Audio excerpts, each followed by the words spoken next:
Daha önceki videomuzda Quencher modelin sızdırma probleminden bahsetmiştik ve buna çözüm önerileri getirmiştik.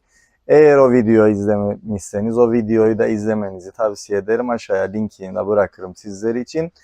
Bugünkü videoda mağazamıza gelen müşterilerin en çok sorduğu sorulardan biri olan işte bu model akıtır mı, şu model akıtır mı açıklık getireceğim.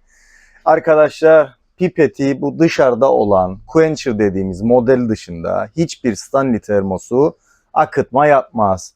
Sadece bu model akıtma yapar ki bu modelin üzerinde de akıtma yaptığını belirten bir ibare bulunmaktadır. Dediğim gibi bu ürünün akıtma problemini nasıl çözeceğimizi o videoda bahsetmiştik. Bugün de diğer Quencher dışında en çok sattığımız 3 modele değinelim. Bir tanesi water bottle'dır. Kesinlikle akıtma yapmaz ancak bazen müşterilerimiz bize akıtma yaptığı için şikayet ediyor. Hemen bunun neden olduğunu açıklayalım. Bilmiyorum görünecek mi? Kapağımızı açtığımızda içerisinde siyah bir halka mevcuttu. Silikon bir halkamız vardır. Bu ürün, bu halka normalde çıkmaz ama elde yıkarken çok ender de olsa bu halka yerinden çıkabilir. Tek yapmanız gereken halkayı yerine oturtmanızdır. Eğer halkayı düşürüp kaybederseniz o zaman kapak özelliğini yitirir ve akıtmaya başlar. Bu nedenle en çok dikkat edeceğiniz konu bu halkanın düşmemesidir. Dediğim gibi yerinden çıkarsa yerine ittirirsiniz ve kullanmaya devam edersiniz. Aksi takdirde kapağınız özelliğini yitirecek ve termosunuz akıtmaya başlayacaktır. Maalesef bize firma bu silikonun yedeğini göndermiyor. O yüzden dikkatli olun. Olur kaybederseniz ve kapağı özelliğini yitirir. Yedek kapaklarımız mevcuttur.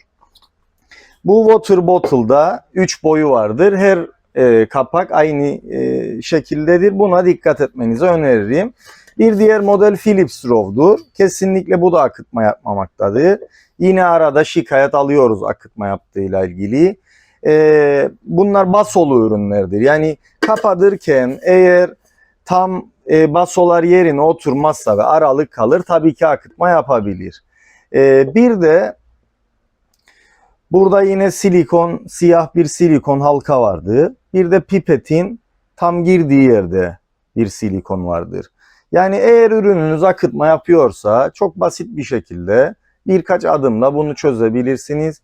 Yani ya kapağınız tam kapanmamıştır ya da bu silikonlar bazen başımıza geliyor, bilmiyorum takılı kalıyor, deforme oluyor. Yani bu mükemmel görüntü yerine bir yeri katlanmış oluyor. Orası katlanmış olunca akıtma tabii ki o aradan geçen su akıtma yapabiliyor. Ama her şey yolundaysa ve bir sorun yok kesinlikle akıtma yapmamaktadır. Bir diğer modelimiz Transit Max. Bu ürün de kesinlikle akıtma yapmamaktadır. Yalnız bunun kapağı biraz daha farklı bir tasarımdadır diğer ürünlere göre. Bunu da size gösterelim. Bu ürün bu şekilde açtığınızda bardak şeklinde ürünü kullanabilirsiniz. Burada bilmiyorum yine görünecek ama raylar vardır. Bakın bu raylara geçiyor buradaki kapak. O yüzden bu ürünü raylardan çıkardıp bu şekilde temizleyebilirsiniz. Yine buradaki silikonlar bakın elimi bastırdığımda çıkabiliyor. Belki çıkmış olabilir, yine deforme olmuş olabilir. Eğer bu silikonlar da yerinden çıkarsa yine ürününüz akıtma yapabilir. Ancak bunun dışında kesinlikle akıtma yapmayacaktır. Bunu tekrar yerine bastırırsanız buradaki raylardan ürünü geçirirsiniz. Kapattığınızda yerine de bastırırsınız. Ürününüz tamamen kapanmış olur. Dediğim gibi Quencher modellerin dışında hiçbir ürün akıtma yapmamaktadır. Eğer akıtma yapıyorsa bir nedeni vardır ve bunların çözümü gayet basittir. Yine detaylı içerik anlatım videolarında görüşmek üzere. Hoşça kalın.